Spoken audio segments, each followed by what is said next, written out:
শেষ নাই। বনি ইসরাইলের এক লোক 500 বছর আল্লাহর ইবাদত করেছে। কয় বছর? কোথায় জানেন? সাগরের মাঝখানে এক পাহাড়, ওই পাহাড়ের উপরে বসে 500 বছর টানা আল্লাহর ইবাদত। দিনে আর রাতে একবার করে নিচে নামতেন। সেখানে আল্লাহ তাআলা পাথরের ভেতর থেকে তার জন্য মিঠা পানির ব্যবস্থা করে দিয়েছেন, আর একটা ডালিম গাছের ব্যবস্থা করে দিয়েছেন। সকালে নামলে একটা টসটসে ডালিম, রাতে নামলে টসটসে ডালিম। এগুলো খেয়ে খেয়ে 500 বছর সে আল্লাহর ইবাদত করেছে। আর সে আল্লাহর কাছে বলেছে, আল্লাহ আমি যখন মারা যাব সেজদারত অবস্থায় যেন মারা যাই।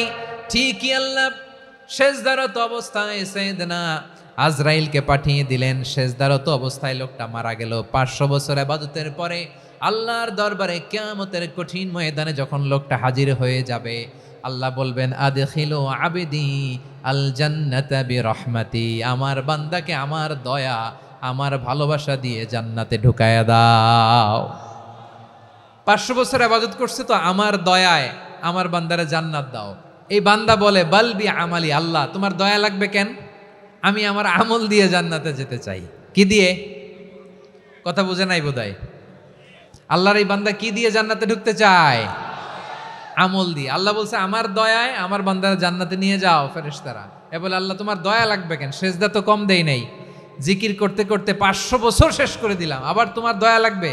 আমি তো আমার আমলেই জান্নাতে যেতে পারি। আল্লাহ বলবেন, তাই ঠিক আছে, আমি চাইলাম দয়া দিয়ে জান্নাত দিব, তুমি চাইলে আমল দিয়ে ঢুকবা, ঠিক আছে, তোমার আমল আর আমার যে দয়া দুইটার একটু মাপ দেই। তোমার 500 বছরের ইবাদত এক পাল্লায় রাখো। আর আল্লাহ বললেন, আমি যে দয়া করে এই দুনিয়ার নাজ নেয়ামত বিউটি সৌন্দর্য দেখার জন্য তোমার দুটা চোখ দিয়েছিলাম, দুটা নয় একটা চোখ আরেক পাল্লায় রাখো। রাখা হবে, দেখা যাবে ওই 500 বছরের ইবাদত হালকা হয়েছে, আর মুহূর্তের মধ্যে আল্লাহর দেয়া একটা চোখের নেয়ামত ভারী হয়ে গিয়েছে। আল্লাহ বলবেন, তোমার কথা মতো মাপ দেয়া হলো, এবার ফলাফল দেখো। হিসাব বলে, তুমি এখন জাহান্নামে যাবা, go to the hell fire, যাও এবার জাহান্নামে যাও। মাপ জোখে যখন আসছো আমার সাথে হিসাব ক্যালকুলেশন, যাও তুমি এবার জাহান্নামে যাবা। এবার লোকটা কাচুমাচু করে বলে, আল্লাহ আমি বুঝি নাই, আল্লাহ আমি বুঝতে পারি নাই, খেয়াল করি নাই, তুমি আমারে ক্ষমা করো, তুমি আমারে মাফ করো। ও আল্লাহ, এবার আমি টের পেয়েছি, এবার আমি বুঝতে পেরেছি, তোমার দয়া ছাড়া দুনিয়ায় কেউ জান্নাতে যেতে পারবে না, কেউ পারবে না। আল্লাহ বললেন, ওরে গোলাম, তুই তো কিছুই ছিলি না, অস্তিত্বহীনতা থেকে তোরে অস্তিত্বে আনলো কে? ওই ছোট্ট শুক্রাণু থেকে মায়ের পেটে 9 মাস ধরে খাবার দিয়েছে কে? আবার সুস্থতার সাথে দুনিয়ার বুকে তোরে ডেলিভারির ব্যবস্থা করে দিল কে? আবার তোর মায়ের বুকের ভেতরে 2টা খাবারের লাইনের ব্যবস্থা করে দিল কে? আবার তোকে শৈশব পেরিয়ে কৈশোর পেরিয়ে তারুণ্য, তারপরে যৌবন, এগুলো দান করলো কে? তার চেয়েও বড় কথা, পাহাড়ের মাঝখানে সাগরের মাঝখানে 500 বছর ইবাদত করার শক্তি তোর গায়ে দিয়েছে কে? এই সাগরের মধ্যে লোনা পানি, লবণের পানি মুখে দেয়া যায় না, সেখান থেকে আমি পাহাড়ের ভেতর থেকে মিঠা পানির ব্যবস্থা করে দিলাম। ওই জায়গায় তোরে রিজিকের বন্দোবস্ত করলো কে? সকাল বিকাল 2 বেলা টসটসে ডালিম খাওয়ার ব্যবস্থা করে দিল কে?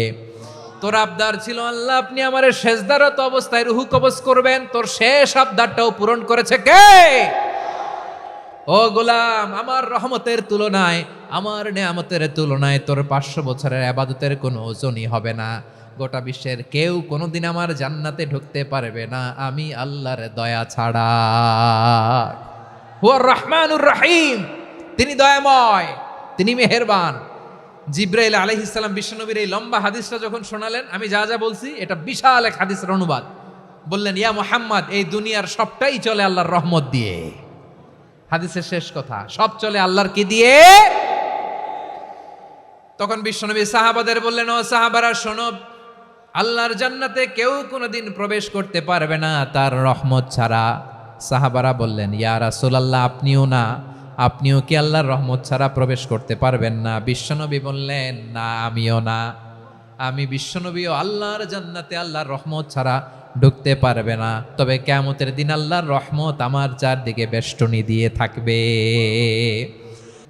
প্রিয় ভাইরা, আমাদের সময় খুব কম, কথা অনেক বেশি। অনেকে আপনারা দুপুরে খাবারও খেতে পারেননি, অনেকে গতকাল চলে আসছেন। আমার খুতবার শুরুতে সূরা হাশরের শেষ 3 আয়াত তেলাওয়াত করেছি। মুখস্থ আছে না সবার? বাংলাদেশে ফজরের নামাজে প্রত্যেক মসজিদে যখন তাসবিহ পড়ে ইমাম সাহেব এটা তালিম দেয় না, তালকিন দেয় না? প্রিয় বারোয়াখালীবাসী, মুখস্থ আছে না সবার? জি ইনশাআল্লাহ। আজকে সূরাতুল হাশরের এই শেষ 3 আয়াতের তাফসীর আপনাদের সামনে উপস্থাপন করার চেষ্টা করব ইনশাআল্লাহ।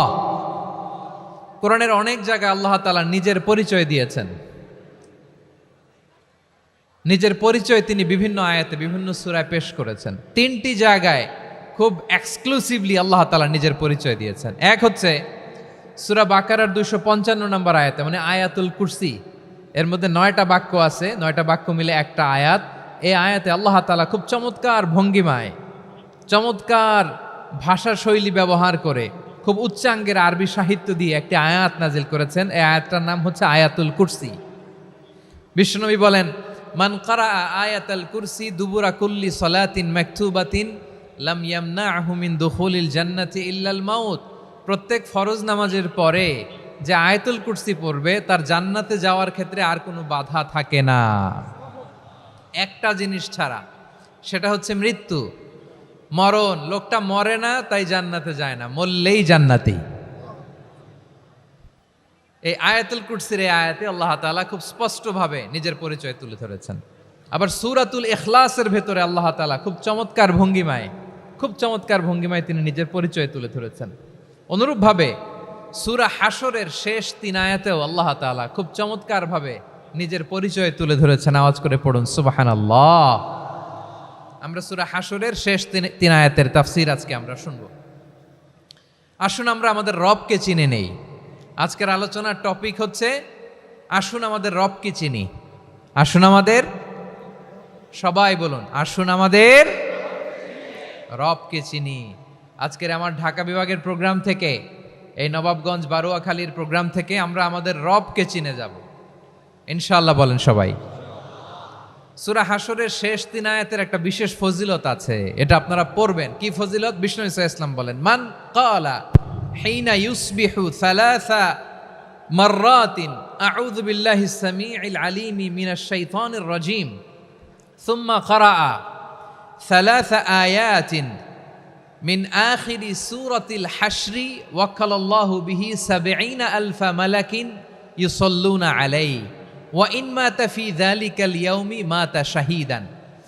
বিশ্বনবী মুহাম্মদুর রাসূলুল্লাহ সাল্লাল্লাহু আলাইহি ওয়াসাল্লাম ইরশাদ করেন, যে ব্যক্তি সকালবেলা 3 বার তেলাওয়াত করবে আউযু বিল্লাহিস সামিউল আলিম মিনাশ শাইতানির রাজীম, এরপরে সূরা হাশরের শেষ 3টি আয়াত তেলাওয়াত করবে, রব্বুল আলামিন ওই ব্যক্তির জন্য ৭০,০০০ ফেরেশতা নিয়োগ দিবেন যারা সারা দিন ওই লোকের জন্য মাগফিরাতের দোয়া করবে। শুধু এখানেই শেষ নয়, বিশ্বনবী ফরমান, ওয়া ইন মাতা ফি যালিকাল ইয়াউমি মাতা শাহীদান, ওই দিন যদি ওই ব্যক্তিটা ইন্তেকাল করে সে শহীদ হয়ে কিয়ামতের দিন আল্লাহর সামনে দাঁড়াবে। সকালবেলা যদি পড়েন 3 বার আউযু বিল্লাহিস সামিউল আলিম মিনাশ শাইতানির রাজীম 3 বার পড়ে সূরা হাশরের শেষ 3 আয়াত যদি তেলাওয়াত করেন, তাহলে আপনার জন্য আল্লাহ তাআলা ৭০,০০০ ফেরেশতা নিয়োগ করবে। সারা দিন তারা আপনার জন্য মাগফিরাতের দোয়া করবে। আর ওই দিন ইন্তেকাল করলে আল্লাহ তাআলা শহীদ হিসেবে আপনাকে কিয়ামতের দিন দাঁড় করাবে। সুবহানাল্লাহ। এত আস্তে। আবার সন্ধ্যাবেলায় যদি পড়েন, সারা রাতের জন্য ৭০,০০০ ফেরেশতা মাগফিরাতের দোয়া করবে। ওই রাতে মারা গেলে শাহাদাতের মৃত্যু নসিব হয়ে যাবে। এজন্য এই দোয়াটা পড়ার দরকার আছে না নাই? আযকারুস সাবাহি ওয়াল মাসা, সকাল সন্ধ্যার যে জিকির, এই জিকিরের অন্তর্ভুক্ত করে নেবেন এই ওয়াজিফাটা। যে হাদিসটা বর্ণনা করলাম সুনানে তিরমিজির হাদিস, যদিও হাদিসটা সনদের দিক থেকে দাঈফ, কিন্তু মুহাদ্দিসিনে একরাম বলেছেন যেহেতু এটা ফাজাইলুল আমালের হাদিস, এটা পড়ার ক্ষেত্রে কোনো নিষেধাজ্ঞা নাই, এটা পড়া যাবে। সো সকাল সন্ধ্যা যদি সুযোগ হয় এই ওয়াজিফাটা যেন আমরা পড়ি। এই 3টি আয়াতের ভেতরে আল্লাহ তাআলা তার 14টি গুণবাচক নাম উল্লেখ করে দিয়েছেন। কয়টি? আওয়াজ করে বলেন তো, যারা শুনতে পেয়েছেন বলেন, এই 3টি আয়াতের মধ্যে আল্লাহর কয়টি সুন্দর সুন্দর গুণবাচক নাম আছে বলেন তো? কয়টি? সবাই বলেন কয়টি? 14টি গুণবাচক নাম, চমৎকার চমৎকার নাম। যে নামগুলো যদি আমরা আজকে পড়ি, শুনি, জানি, আল্লাহ তাআলা সম্পর্কে ব্যাপক ধারণা, ইনডেপথ, আমার রব সম্পর্কে ইনডেপথ নলেজ নিয়ে আজকে আমরা ফিরতে পারবো ইনশাআল্লাহ। বলেন সবাই। আসুন আমরা আল্লাহ তাআলার এই চমৎকার চমৎকার 14টি নামের ব্যাখ্যা বিশ্লেষণ আজকের এই তাফসীর ময়দান থেকে জানি। প্রিয় ভাইয়েরা, আল্লাহর অনেক সুন্দর সুন্দর নাম আছে। আমাদের উচিত এই নামগুলো দিয়ে আল্লাহকে ডাকা। ভাই, তোমরা যদি ড্রোন একেবারে আমার মাথার সামনে নিয়ে আসো তাইলে হবে? একটা নিরাপদ দূরত্বে রাখতে হবে, এই ড্রোনের সাউন্ড যেন আমি না পাই।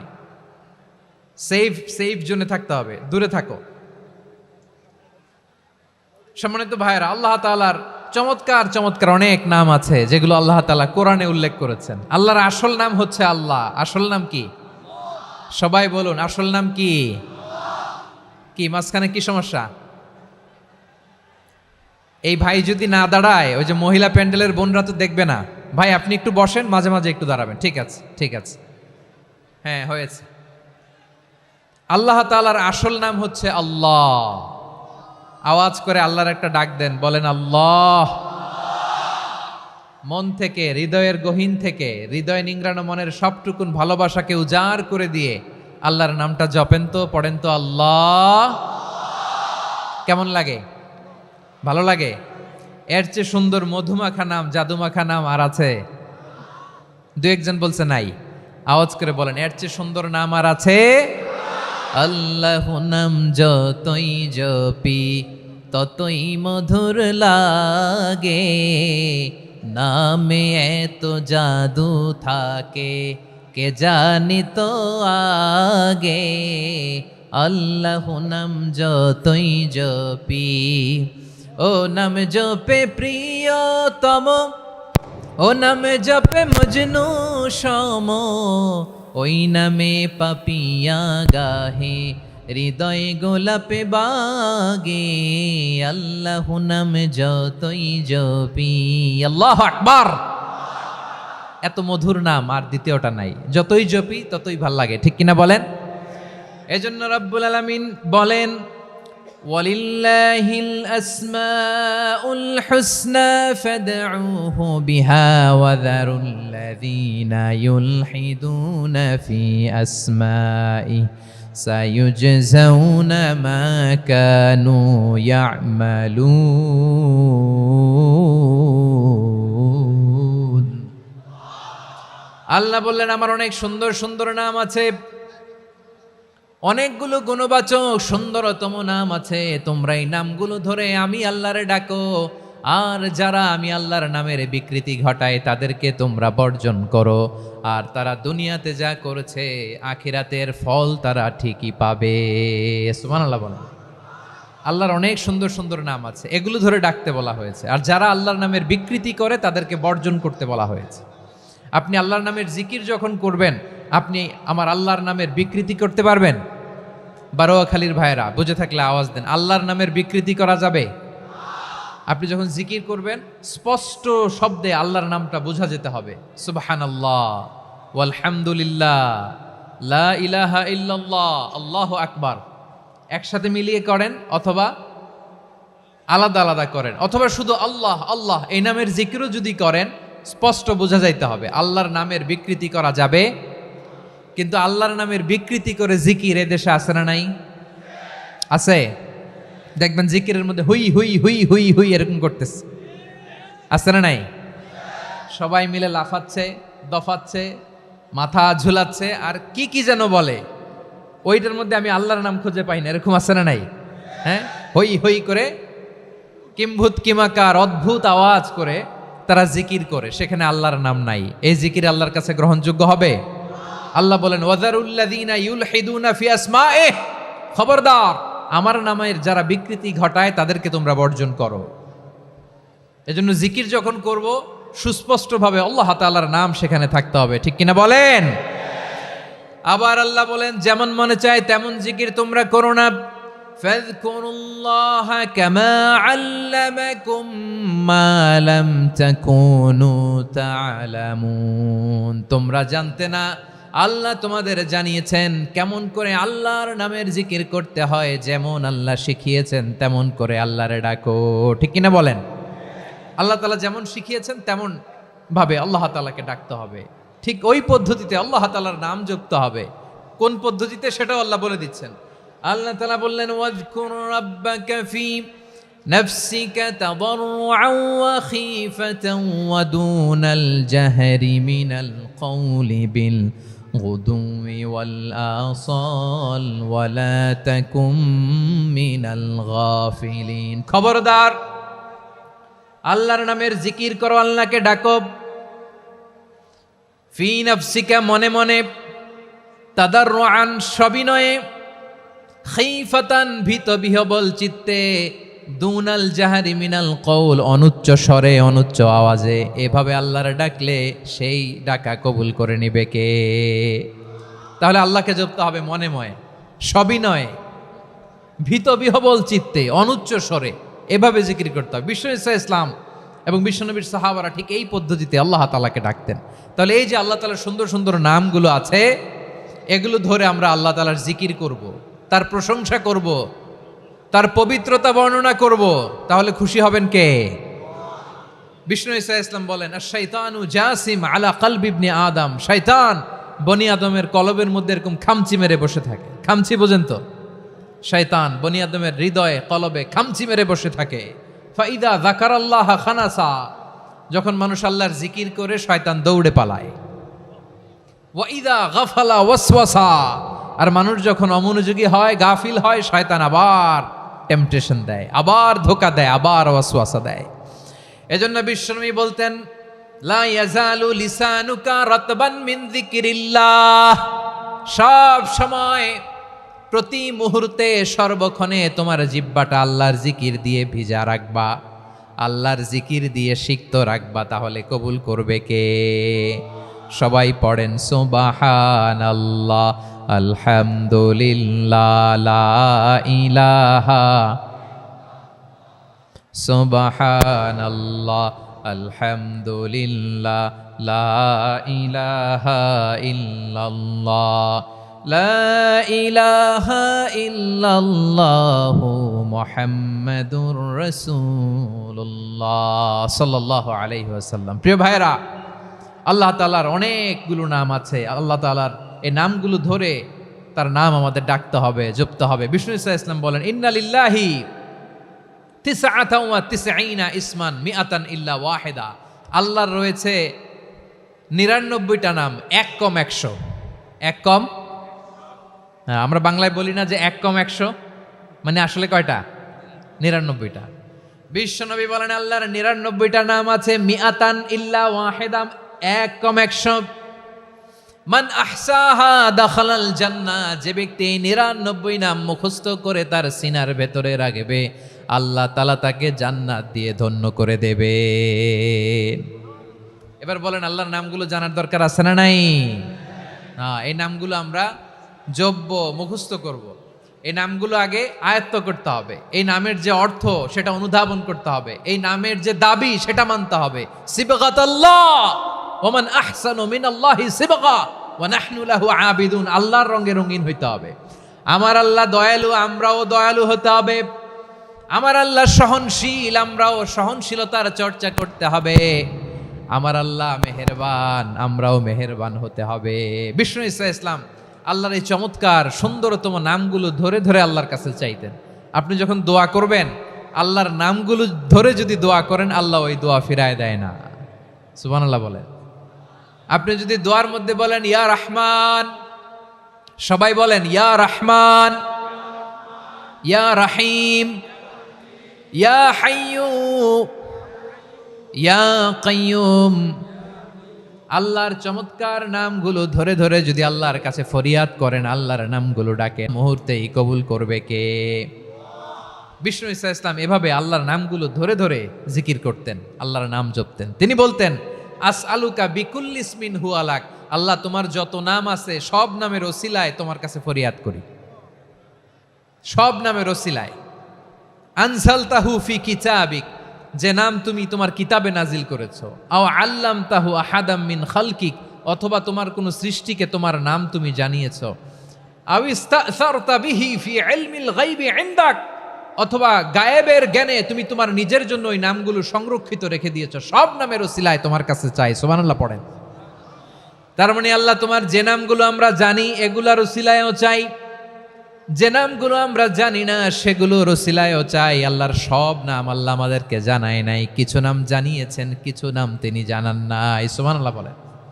আল্লাহ তাআলা তার কিছু নাম কোরআনে উল্লেখ করেছেন, কিছু নাম স্পেশাল কিছু নবীদেরকে জানিয়েছেন, আর কাউকে জানান নাই। কিছু নাম তিনি কিয়ামতের দিন আমাদের সামনে প্রকাশ করবেন যে এইটাও আমার একটা নাম, এটা তোমরা কেউ জানতা না। সুবহানাল্লাহ, সারপ্রাইজ হিসেবে আল্লাহ তাআলা রেখে দিয়েছে, কেউ জানে না। কিয়ামতের দিন আল্লাহ তাআলা সেই নামগুলো জানাবেন। আর কিছু নাম আছে সেই নামগুলো আল্লাহ কোরআনেও বলে নাই, কোনো নবীরেও জানায় নাই, কিয়ামতের দিনও সারপ্রাইজ হিসেবেও জানাবে না। ওই নামগুলো স্বয়ং খোদ আল্লাহ ছাড়া কেউ জানে না। এজন্য বিশ্বনবী দোয়ার সময় বলতেন, আল্লাহ তোমার যে নামগুলো জানি, যে নামগুলো জানি না, সব নামের বরকতে তোমার দরবারে চাই, সব নামের ওসিলায় তোমার কাছে ফরিয়াদ করি। সুবহানাল্লাহ বলেন। তাহলে সূরা হাশরের মধ্যে আমরা আল্লাহর মোট কয়টা নাম পাবো দেখি, মনে আছে কিনা? হ্যাঁ, কয়টা? আওয়াজ করে বলেন, কয়টা? মাশাআল্লাহ। এই 14টা শোনার আগ্রহ আছে? এই দু একজন যে ওঠা বসা করতেছেন, এই ডাস্টে তো ডাস্ট অ্যালার্জি হয়ে যাবে, ধুলাবালিতে আসার সময় তো অনেক ধুলা খাওয়াইছেন আমার এই জায়গায়। একটু শান্ত হয়ে বসেন, আমরা শান্ত হয়ে বসি, অল্প কিছু সময় কিছু কথা আলোকপাত করব, তারপর আমরা বিদায় নিব। উঠবো না, কেউ দাঁড়াবো না, উঠবো না। সেই গতকাল থেকে, গত রাত থেকে আমি দেখেছি তো আপনাদের কাণ্ড কারখানা, ভিডিওতে দেখেছি, কাঁথা বালিশ নিয়ে গত রাতে চলে আসছে। তো অনেক কষ্ট করে অনেক সময় অপেক্ষা করেছেন, আর অল্প কিছু কয়েক মিনিট আপনারা বসেন, আমরা একসাথে বিদায় নেব ইনশাআল্লাহ। তাহলে প্রিয় বারুয়াখালীবাসী, বলেন তো সূরা হাশরের শেষ 3 আয়াতে আল্লাহর কয়টা নামের দেখা মিলবে? সবাই একসাথে আওয়াজ করে, কয়টা? আসুন আমরা শুরু করে দিই। আল্লাহ তাআলা বলছেন, হুয়াল্লাহুল্লাযী লা ইলাহা ইল্লা হুয়া আলিমুল গায়বি ওয়াশ শাহাদাতি হুয়ার রহমানুর রহিম। আল্লাহ বলেন হুয়াল্লাহ, তিনি হলেন আল্লাহ, আল্লাযী লা ইলাহা ইল্লাহু, তিনি ছাড়া কোনো ইলাহ নাই। আছে নাকি? বারুয়াখালীবাসী আওয়াজ করে বলেন তো দেখি, আমাদের ইলাহ কয়জন? আর জোরে বলেন। একজন হইলে ভালো না বেশি হইলে ভালো? ওয়া ইলাহুকুম ইলাহু ওয়াহিদুন লা ইলাহা ইল্লা হুয়ার রহমানুর রহিম। আল্লাহ বলেন তোমাদের ইলাহ হলো একজন, তিনি ছাড়া কোনো ইলাহ নেই, তিনি দয়াময়, তিনি মেহেরবান। ইলাহ যদি একজন না হয়ে দুইজন হতো, ঝামেলা আছে না নাই?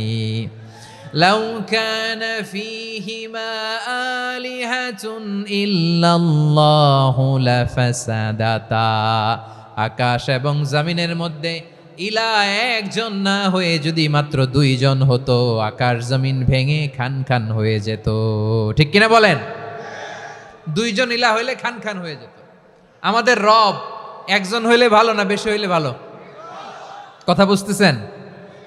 আরে একজনের তো মন জোগায় চলতে পারি না, ঠিক কিনা? হ্যাঁ, একজন, তিনি যে আদেশগুলো দিয়েছেন আমাদের দুর্বলতার কারণে আমরা তো পারি না। যদি 10 জন হইতো, ওই 10 জনের হ্যাপি করতে পারতাম, তাদেরকে স্যাটিসফাই করা যেত এত সহজে। 10 জনের 10 নিয়ম থাকতো। একজন বলতো আমার সেজদা দিবি সকালে, আরেকজন বলবে আমার জন্য নামাজ পড়বি 3 বার, আরেকজন বলবে আমার জন্য যাকাত দিবি এতবার, আরেকজন বলতো আমার জন্য কুরবানি দিবা এতবার। তাহলে আমাদের জন্য কঠিন হয়ে যেত, ঠিক কিনা? যদি ইলাহ একজন না হয়ে একাধিক হতো, একজন বলতো না আমি মহাবিশ্ব এভাবে চালাবো, আরেকজন বলতো না আমার মন চায় এভাবে, আমি এভাবে চালাবো, একজন বলতো সূর্য আমি পূর্ব দিকে উঠাবো, আরেকজন বলতো না আমি দক্ষিণ দিকে উঠাবো, আরেকজন বলবে না আমি উত্তর দিকে উঠাবো। এরকম আছে না নাই? ঝামেলা লেগে যেত। এজন্য বেশি রব হইলে আমাদের জন্য ঝামেলা, খোদা বেশি হইলে আমাদের লস। একজন হওয়াতে আমরা বেঁচে গেছি। বারুয়াখালীবাসী আওয়াজ করে না, কথা বলে না। রব খোদা একজন হওয়াতে আমাদের সুবিধা হয়েছে না? এজন্য আল্লাহ বলেন লা ইলাহা ইল্লাহু, তিনি ছাড়া তোমাদের কোনো ইলাহ নাই, তিনি একজন। লা ইলাহা ইল্লাহু আলিমুল গায়বি ওয়াশ শাহাদা, তিনি প্রকাশ্যেরও মালিক অপ্রকাশ্যেরও মালিক। তিনি যেটা ওপেন এটাও জানেন, যেটা গোপন সিক্রেট ওইটাও জানেন। আলিমুল গায়বি ওয়াশ শাহাদা, তিনি গায়েবের মালিক, গায়েবের জ্ঞানী, যেটা দেখা যায় না, অদৃশ্য, জানা নাই, এটাও তিনি জানেন। এগুলো জানতে তার কোনো মাধ্যমের প্রয়োজন হয় না। অতীতে কি হয়েছে, বর্তমানে কি চলছে, ভবিষ্যতে কি হবে, সব তার জ্ঞানের ভেতরে আছে না নাই?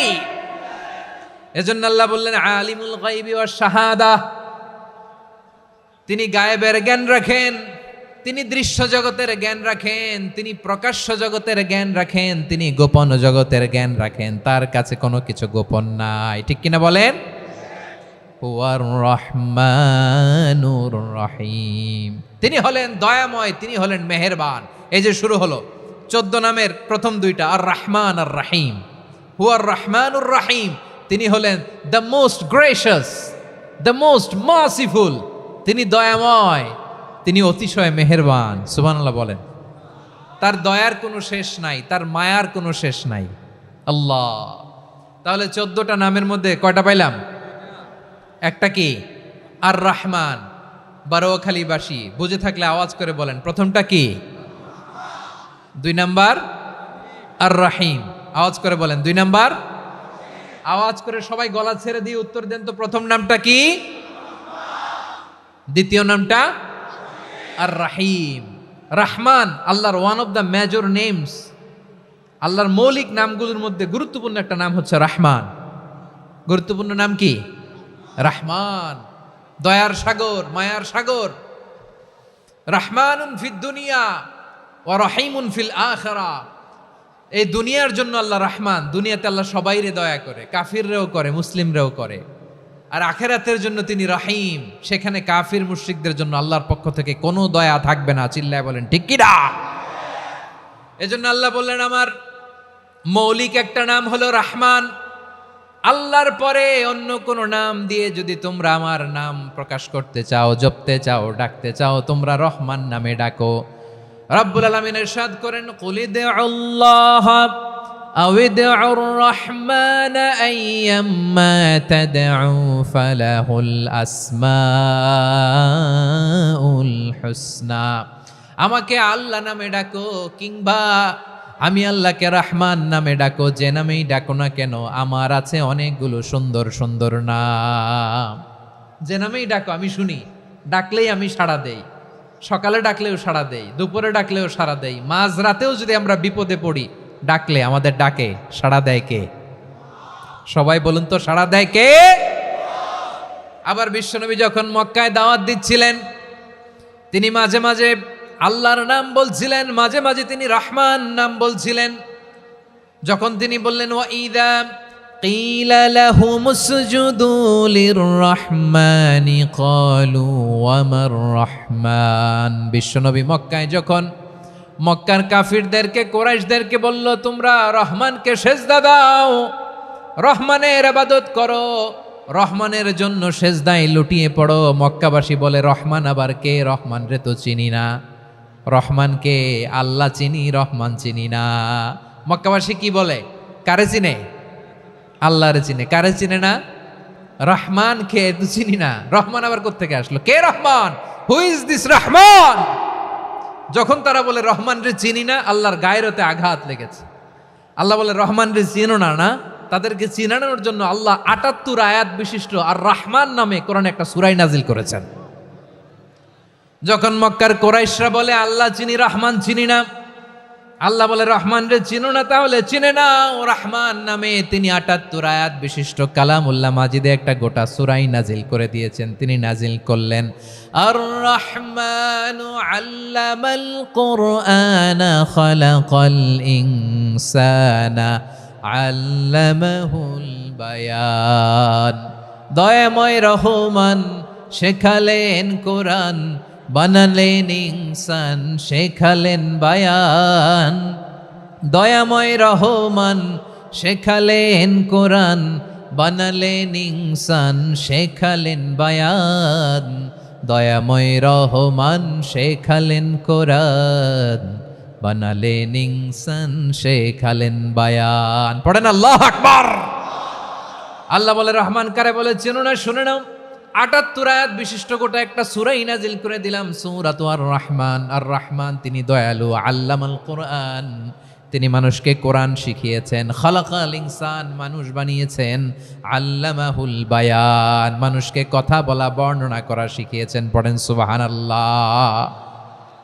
গোটা একটা সূরাই নাজিল করেছেন, সূরাতু আর রহমান। আমার বারোয়াখালীর ভাইয়েরা, তার নাম হচ্ছে আর রহমান আর রাহিম, মানে দয়াময়, মেহেরবান। তার দয়া যে কত বেশি আপনি কল্পনাও করতে পারবেন না, আপনি কল্পনাতেও আনতে পারবেন না তার দয়া কত বেশি। বিশ্বনবী সাল্লাল্লাহু আলাইহি ওয়াসাল্লাম ফরমান, লাম্মা কাদাল্লাহুল খালকা কাতাবা ইনদাহু ফাওকা আরশিহি, আল্লাহ যখন মহাবিশ্বের সব সৃষ্টি করে সারলেন, তিনি আরশের উপরে লিখলেন সাবাকাত রাহমাতি গাদাবি, সাবাকাত রাহমাতি গাদাবি। কোথায় লিখছে? আরশের উপরে। আওয়াজ করে বলেন তো কোথায় লিখেছে? আরশের উপরে আল্লাহ লিখলেন সাবাকাত রাহমাতি গাদাবি। এর মানে হলো আমার দয়ার কাছে, আমার ভালোবাসার কাছে আমার ক্রোধ পরাজয় বরণ করেছে। আমার দয়ার কাছে আমার রাগ কিংবা ক্রোধ পরাজয় বরণ করেছে। মানে আমি আল্লাহর দয়া আছে, আবার আমি আল্লাহর ক্রোধ বা রাগ আছে, কিন্তু আমি আল্লাহর রাগের চেয়ে দয়া বেশি। আওয়াজ করে বলেন, আল্লাহর রাগ বেশি না দয়া বেশি? আল্লাহর যদি রাগ থাকতো আমরা বাঁচতে পারতাম? যে পরিমাণে আকাম কুকাম আমরা করি, অপকর্ম করি, অন্যায় করি, জুলুম করে জুলুমের আড্ডাখানা বানিয়ে রেখেছি গোটা দুনিয়াকে, আল্লাহ যদি মুহূর্তে মুহূর্তে রেগে যেতেন আমরা বাঁচতে পারতাম? মহাবিশ্ব সৃষ্টির পরেই তিনি আরশের উপরে লিখেছেন সাবাকাত রাহমাতি গাদাবি, মানে আমি আমার দয়ার কাছে আমি আল্লাহর ক্রোধ, রাগ, ক্ষোভ এটা পরাজিত হয়েছে। সুবহানাল্লাহ বলেন। আবার বিষ্ণু বললেন জাআলাল্লাহুর রাহমাতা মিয়াতা জুজ, আল্লাহ দয়ার ভালোবাসাকে ১০০ টুকরা করলেন।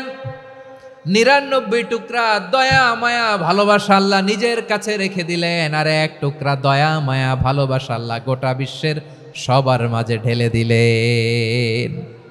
দয়া মায়া ভালোবাসা ১০০ টুকরা করে আল্লাহ নিজের কাছে রাখছেন কয় টুকরা?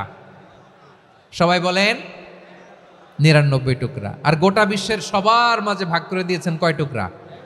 হ্যাঁ। এবার এই ১ টুকরার নমুনা দেখেন তো পৃথিবীতে। স্বামী স্ত্রীর জন্য কত ভালোবাসা, বন্ধু বন্ধুর জন্য কত ভালোবাসা, গার্লফ্রেন্ড বয়ফ্রেন্ডের জন্য গলায় ফাঁস লাগায়, আছে না নাই? এই এখন গলার আওয়াজ বাড়ছে ইয়াংদের। হুজুর এখন গার্লফ্রেন্ড বয়ফ্রেন্ডের ভিতরে ঢুকছে, এখন আমরা আছি হুজুর। জেগে উঠছে বারুয়াখালী। দেখেন এই তো কয়েকদিন আগেই তো, কত বছরের ১২ না কত বছরের এক মেয়ে, কত বছর? ১১। ওই দেখেন সব মুখস্থ দুষ্টগুলার, আর কিছু মুখস্থ না থাকলে এগুলো মুখস্থ।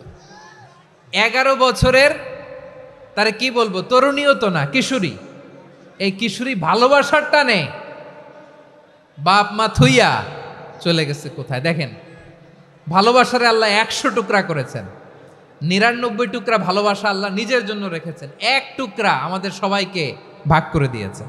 যত পাখি আছে পৃথিবীতে, যত মাছ আছে, যত প্রাণী আছে, যত মানুষ আছে, যত জিন আছে, আমরা সবাই মিলে পেয়েছি ভালোবাসার কয় টুকরা? আর আরশে আজিমের অধিপতি আল্লাহ, তিনি তার কাছে ভালোবাসা রেখে দিয়েছেন কয় টুকরা? তাহলে এবার আওয়াজ করে বলেন, আল্লাহর রাগ বেশি নাকি দয়া বেশি? আল্লাহ তুমি দয়ার সাগর রহমানুর রহিম, তোমার দয়াই পূর্ণ আমার সারা নিশিদিন। সবাই পড়েন, আল্লাহ তুমি দয়ার সাগর রহমানুর রহিম, তোমার দয়াই পূর্ণ আমার সারা নিশিদিন। আল্লাহু আকবার। আল্লাহ বলেন রাহমাতি ওয়াসিআত কুল্লা শাই, গোটা বিশ্বের সব জায়গায় আমি আল্লাহর রহমত বিস্তৃত, এমন কোন জায়গা নাই যেখানে আমি আল্লাহর রহমত নাই। ঠিক কিনা বলেন?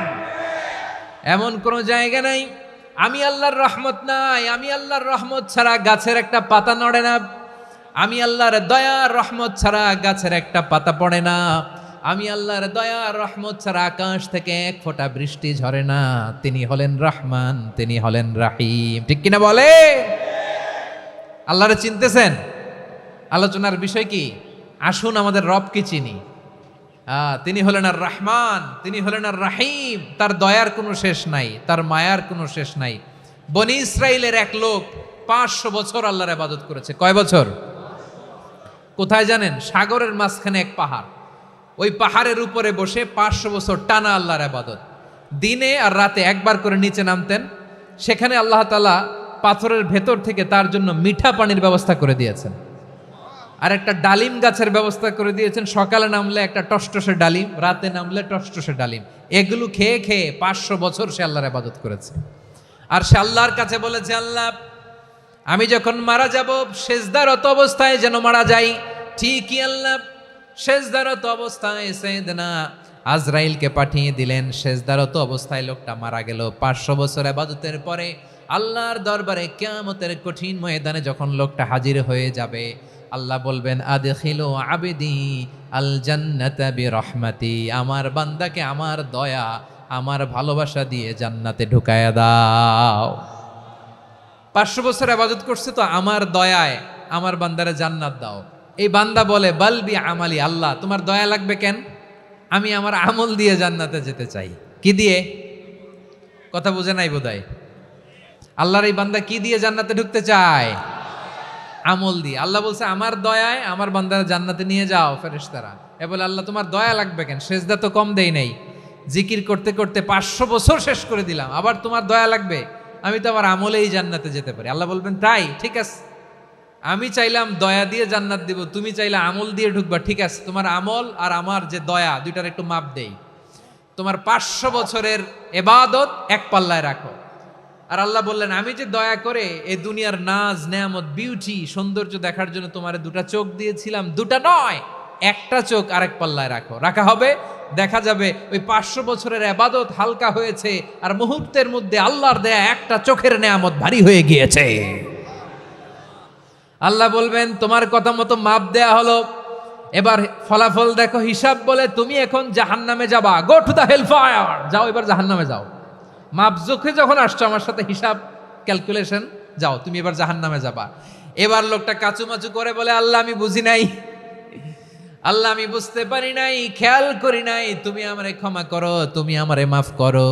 ও আল্লাহ, এবার আমি টের পেয়েছি, এবার আমি বুঝতে পেরেছি, তোমার দয়া ছাড়া দুনিয়ায় কেউ জান্নাতে যেতে পারবে না, কেউ পারবে না। আল্লাহ বললেন, ওরে গোলাম, তুই তো কিছুই ছিলি না, অস্তিত্বহীনতা থেকে তোরে অস্তিত্বে আনলো কে?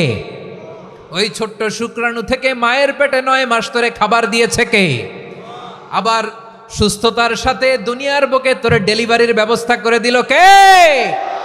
আবার তোর মায়ের বুকের ভেতরে 2টা খাবারের লাইনের ব্যবস্থা করে দিল কে? আবার তোকে শৈশব পেরিয়ে কৈশোর পেরিয়ে তারুণ্য, তারপরে যৌবন, এগুলো দান করলো কে? তার চেয়েও বড় কথা, পাহাড়ের মাঝখানে, সাগরের মাঝখানে 500 বছর ইবাদত করার শক্তি তোর গায়ে দিয়েছে কে? এই সাগরের মধ্যে লোনা পানি, লবণের পানি মুখে দেয়া যায় না, সেখান থেকে আমি পাহাড়ের ভেতর থেকে মিঠা পানির ব্যবস্থা করে দিলাম। ওই জায়গায় তোরে রিজিকের বন্দোবস্ত করলো কে? সকাল বিকাল 2 বেলা টসটসে ডালিম খাওয়ার ব্যবস্থা করে দিল কে?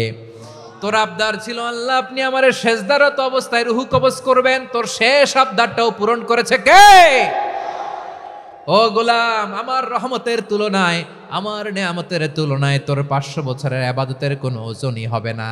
গোটা বিশ্বের কেউ কোনোদিন আমার জান্নাতে ঢুকতে পারবে না আমি আল্লাহর দয়া ছাড়া। হুয়ার রহমানুর রহিম, তিনি দয়াময়, তিনি মেহেরবান। জিব্রাইল আলাইহিস সালাম বিশ্বনবীর এই লম্বা হাদিসটা যখন শোনালেন, আমি যা যা বলছি এটা বিশাল এক হাদিসের অনুবাদ।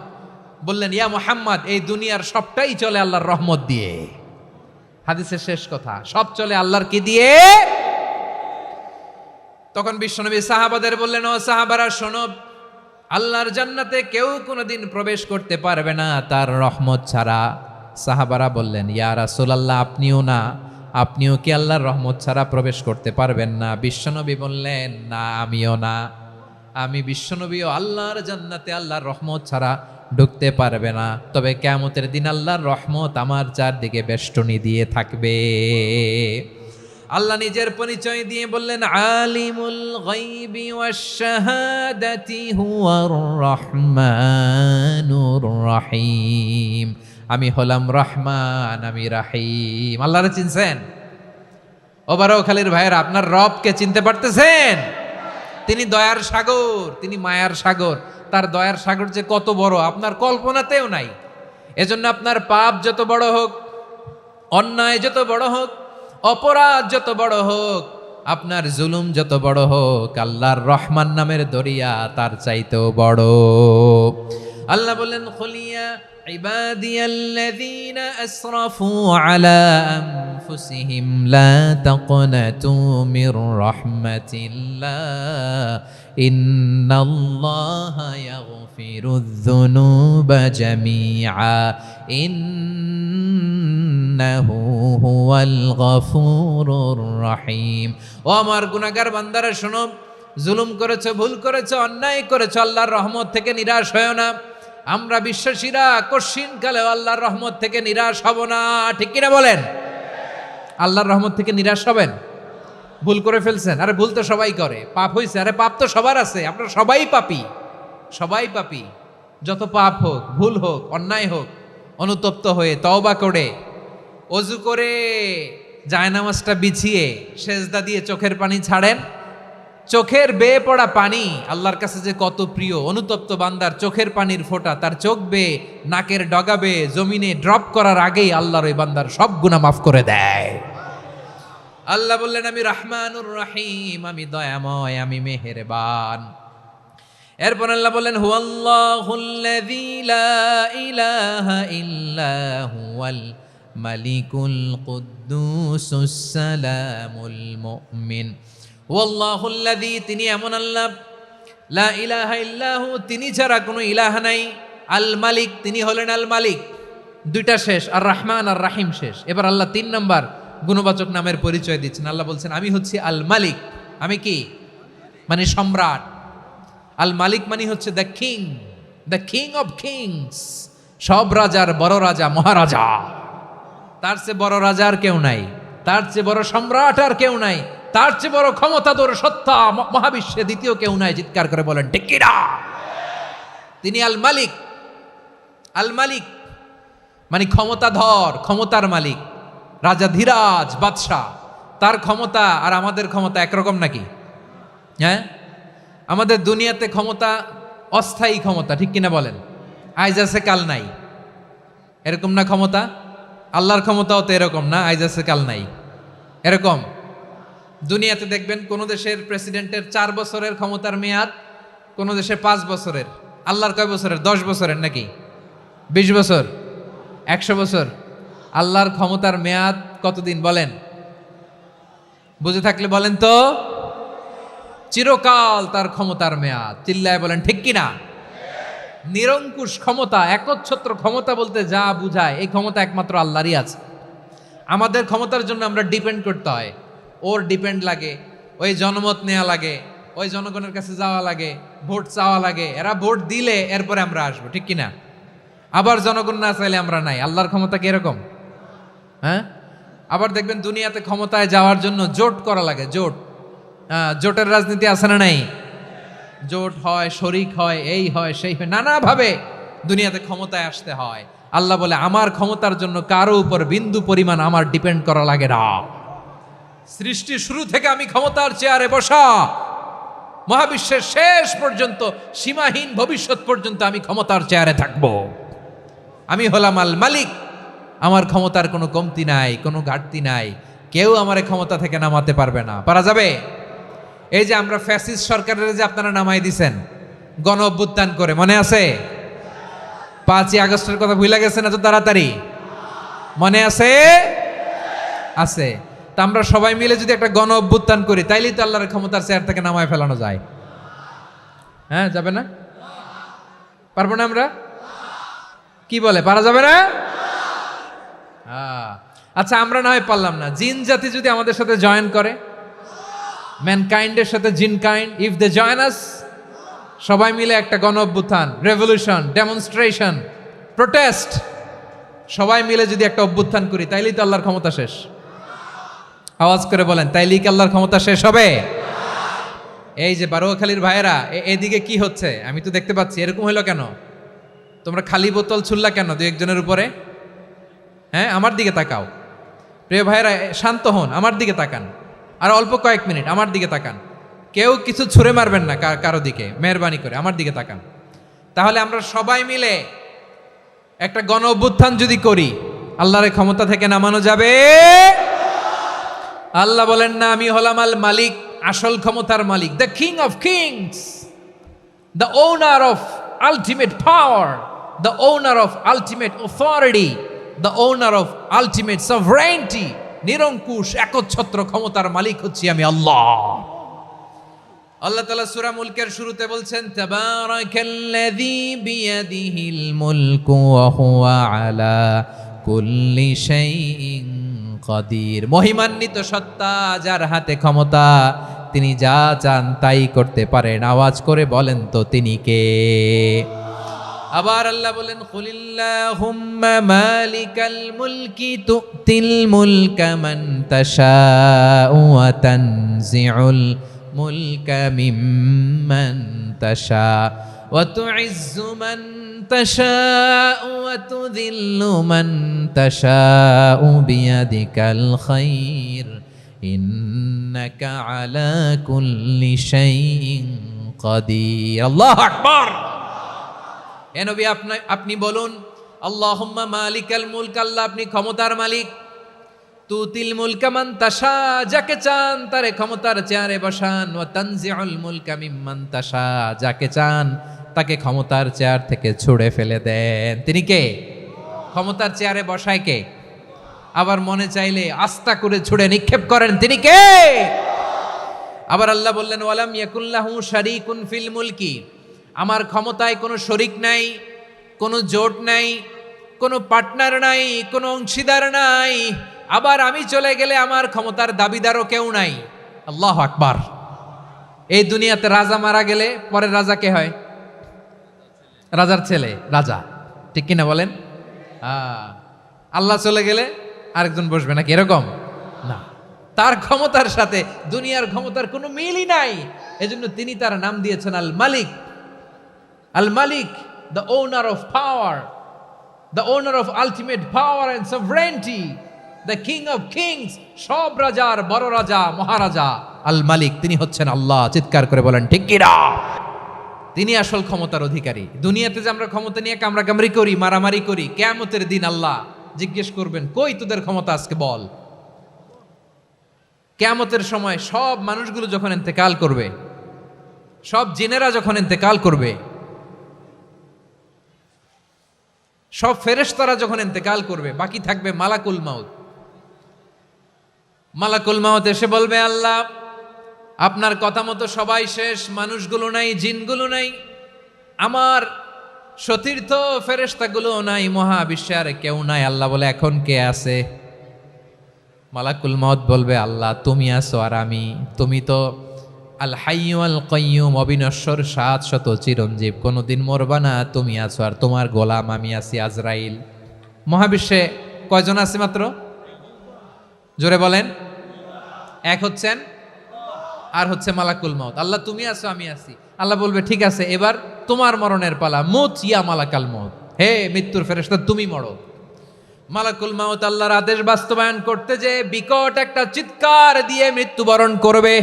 ওই চিৎকার দুনিয়ার মানুষেরা, চিৎকারের আওয়াজ যদি দুনিয়ার মানুষেরা শুনতে পেত, দুনিয়ার মানুষের প্রত্যেকের কানের পর্দা ফেটে মুহূর্তের মধ্যে সব লাশ হয়ে জমিনে পড়ে রইত। ভয়ঙ্কর চিৎকার দিয়ে মালাকুল মাউত বিদায় নিবে, কেউ নাই। এবার বলেন তো, মহাবিশ্বে মহাশূন্য, কেউ নাই, উপরে নিচে, সামনে পেছনে, ডানে বায়ে কোনো সত্তা, কোনো জীবিত সত্তার আছে? একজন ছাড়া, তিনি কে? কুল্লু মান আলাইহা ফানি ওয়া ইয়াবকা ওয়াজহু রাব্বিকা যুল জালালি ওয়াল ইকরাম। পড়েন, ফাবিআইয়ি আলাই রাব্বিকুমা তুকাযযিবান। কেউ থাকবে না, একজন ছাড়া, একজন ছাড়া। এই ড্রোন দেখে হাত নাড়ালে হবে? আমার দিকে তাকাইতে হবে, কথা শুনতে হবে। মহাবিশ্বে কেউ নাই একজন সত্তা ছাড়া। আওয়াজ করে বলেন তিনি কে? এবার আল্লাহ ডেকে বলবেন লিমানিল মুলকুল ইয়াউম, লিমানিল মুলকুল ইয়াউম, ক্ষমতা কার? Who belongs the kingdom today, who belongs the power authority today, who belongs the sovereignty today. আজকে ক্ষমতা কার? দুনিয়াতে ক্ষমতা নিয়ে এত কামড়াকামড়ি, দুনিয়াতে চেয়ার নিয়ে এত মারামারি, এত অত্যাচার, এত রক্তপাত, এত ব্লাডশেড। আজকে বলো তো ক্ষমতা কার? কার ক্ষমতা? মহাশূন্যে কোনো আওয়াজ নাই, শুধু আমার রবই বলবেন লিমানিল মুলকুল ইয়াউম, আজকে ক্ষমতা কার? কোনো আওয়াজ নাই, উত্তর দেওয়ার মতো জীবিত কোনো সত্তা নাই, ফলে কেউ উত্তর দিতে পারবে না। আল্লাহ নিজেই প্রশ্নের উত্তর দিয়ে বলবেন লিল্লাহিল ওয়াহিদিল কাহ্হার, একচ্ছত্র অধিপতি, ক্ষমতার মালিক আল্লাহ ছাড়া কারোর জন্য কোনো ক্ষমতা নাই। চিল্লায় বলেন ঠিক কি না? তাহলে আর রহমান আর রাহিমের পরে আমরা জানলাম আমার আল্লাহর আরেকটা সুন্দর গুণবাচক নাম হচ্ছে আল মালিক। কি নাম? আল মালিক, মানে দ্য কিং, রাজাধিরাজ, সব রাজার বড় রাজা, মহারাজা। এরপরে 4 নম্বরে আল্লাহ বললেন আল কুদ্দুস, তিনি হলেন আল কুদ্দুস। আল কুদ্দুস মানে হচ্ছে অতি পবিত্র, মহাপবিত্র, the most holy, the absolutely pure, যার কোনো খুঁত নাই। আল্লাহর কোনো খুঁত আছে? তিনি মহাপবিত্র। আল্লাহর পবিত্রতা যখন আমরা বর্ণনা করি আল্লাহ খুশি হয়ে যান, কারণ তার সত্তার একটা বৈশিষ্ট্য হচ্ছে তিনি আল কুদ্দুস। বারোয়াখালীবাসী আল্লাহর নামটা একটু জপেন না, বলেন আল কুদ্দুস, সবাই আওয়াজ করে আল কুদ্দুস। অতি পবিত্র, তার মধ্যে কোনো অপবিত্রতার ছিটে ফোঁটা নাই, মহাপবিত্র, the most pure, the most holy, অতি পবিত্র। ফেরেশতারা বলেছিল আল্লাহ আপনি মানুষ কেন বানাবেন? নাহনু নুসাব্বিহু বিহামদিকা ওয়া নুকদ্দিসু লাক। এই যে নুকদ্দিসু কুদ্দুস পাইছেন? তারা বলেছিল আল্লাহ মানুষ কেন বানাবেন?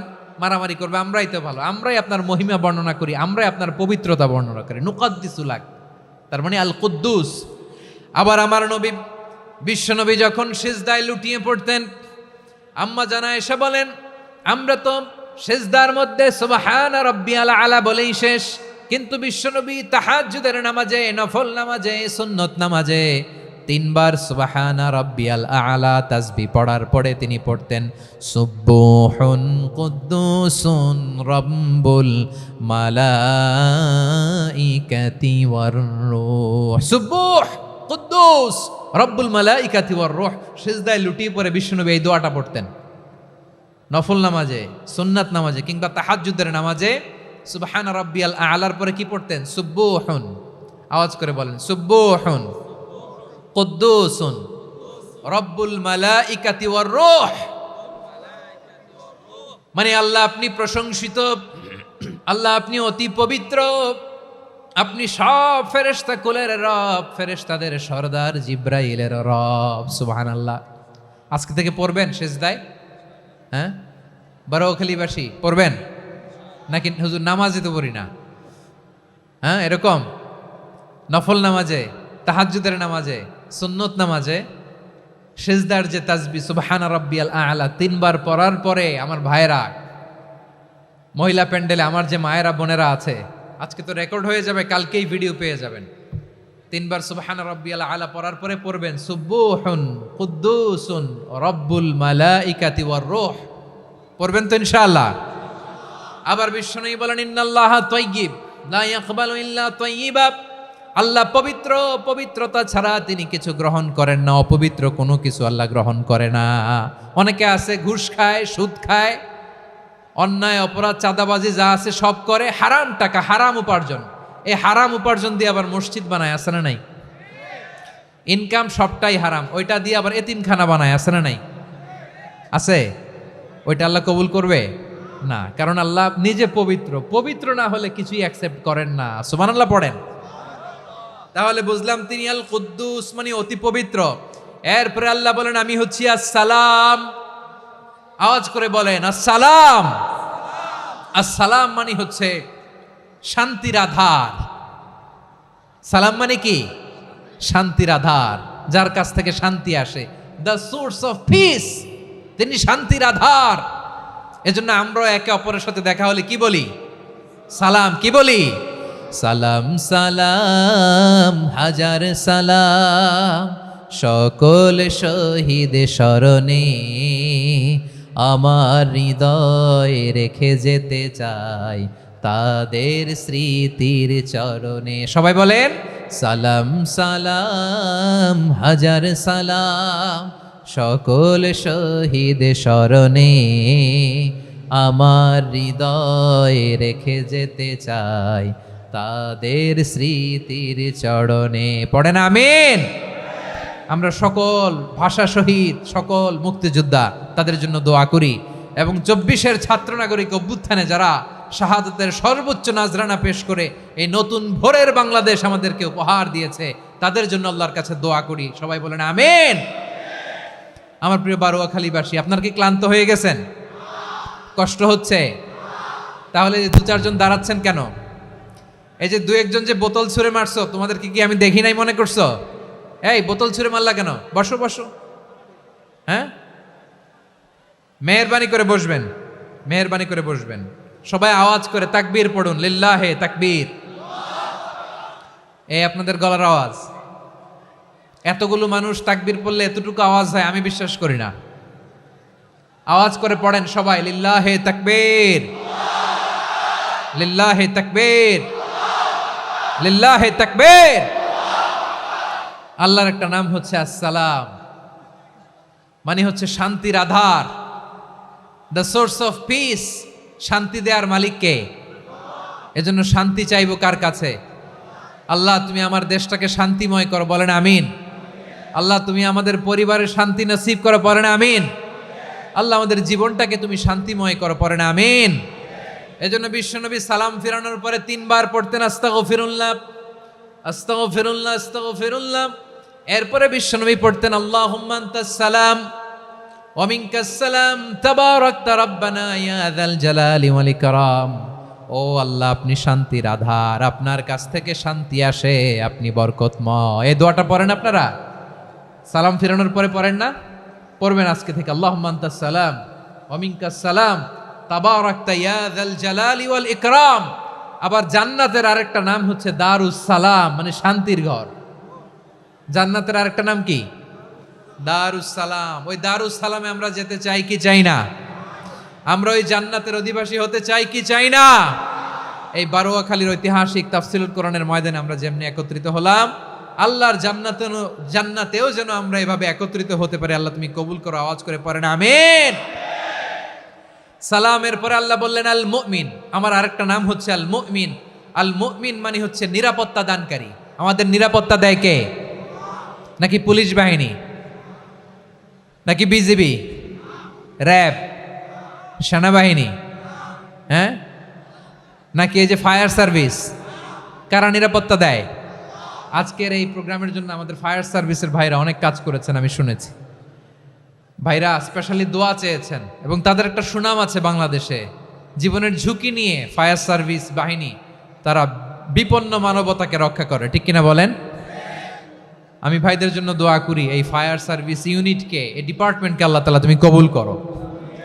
ওনারা আমাদের শৃঙ্খলা, শান্তি শৃঙ্খলা, সিকিউরিটি এনশিওর করেন, কিন্তু আসল নিরাপত্তা দেওয়ার মালিক কে? অনেক সময় এরকম হয় না যে অনেক সিকিউরিটি দিয়ে রাখছে, কিন্তু স্নাইপার দিয়ে এমনভাবে গুলি করছে একেবারে বড় সাহেবের মাথায় যে গুলি লাগছে, আছে না নাই? এখন সবাই মিলে বডিগার্ডের ধরে, যাই বেটা বডিগার্ড, এত টাকা দিয়ে বডিগার্ড রাখছি, আমাদের স্যারের মাথায় গুলি লাগলো কিভাবে? তো বডিগার্ড বলে আপনার স্যারের বডি তো আছে, এই যে বডি নিয়ে যান। আমি তো রুহু গার্ড না। রুহু গার্ড হচ্ছে একজন, চিল্লায় বলেন তিনি কে? আমার ভাইরা, দুনিয়াতে টাকা হলে বডিগার্ড মিলে, কিন্তু রুহু গার্ড মিলে? রুহু গার্ড মিলে? যে আমি 10 লক্ষ টাকা দিব, রুহু গার্ড লাগবে, আমার রুহু কেউ চিনে নিতে পারবো না, এরকম পাওয়া যায়? কি পাওয়া যায়? হ্যাঁ, বডিগার্ড পাওয়া যায়, রুহু গার্ড পাওয়া যায় না। ওই রুহের নিরাপত্তা দেয় কে? আল মুমিন, দ্য প্রোভাইডার অফ সিকিউরিটি। তিনি নিরাপত্তা দেয় তার নেককার বান্দাদেরকে, দুনিয়াতে নিরাপত্তা দেয়, আখিরাতেও নিরাপত্তা দেয়, ঠিক কিনা?